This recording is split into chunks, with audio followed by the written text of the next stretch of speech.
નમસ્તે મિત્રો, હું ડૉક્ટર સંજય વાઘાણી કાર્ડિયોલોજીસ્ટ તરીકે સુરતમાં પ્રેક્ટિસ કરું છું છેલ્લા 10 વર્ષથી.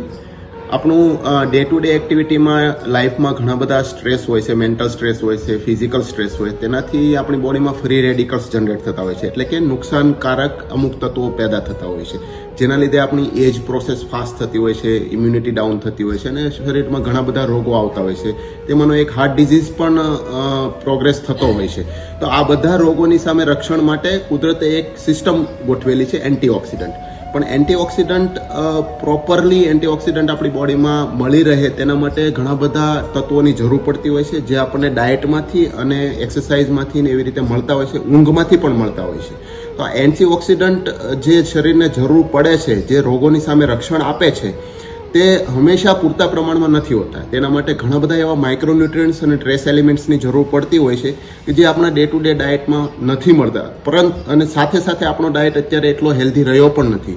તેના કારણે થઈને આપણે બોડીમાં હંમેશા આવા એન્ટીઓક્સિડન્ટ તત્વોની ઉણપ રહેતી હોય છે. આ ઉણપને પૂરી કરવા માટે આપણે બહારથી સપ્લિમેન્ટ્સ લેવા પડતા હોય છે, જે આપણને રોગો સામે પ્રોટેક્શન આપે છે અને આપણી એજિંગ પ્રોસેસ જે ફાસ્ટ જતી હોય છે તે નેચરલ વેમાં કન્વર્ટ કરી આપે છે.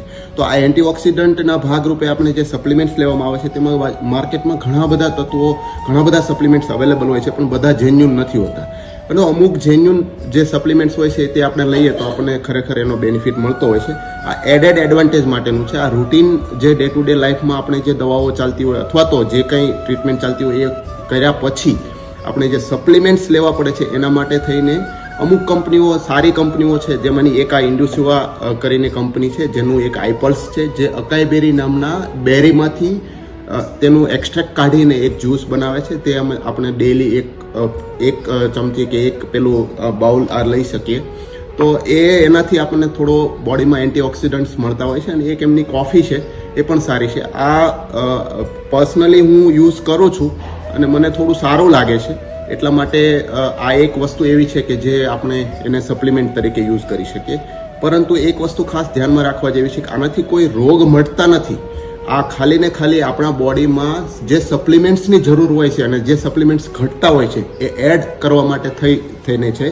આ ચાલુ કરવાથી કોઈ દવાઓ બંધ કરવી કે એવું કોઈ જરૂરી નથી. દવાઓ તો ચાલુ જ રાખવી પડે છે, પરંતુ જે બોડીમાં અમુક તત્વોની ઉણપ હોય છે એ પૂરતું કરવા માટે થઈને આપણે જે સપ્લિમેન્ટ્સ તરીકે મલ્ટીવિટામિન લેતા હોય છે, મલ્ટીવિટામિનને બદલે આ લઈએ તો વધારે સારું. Thank you.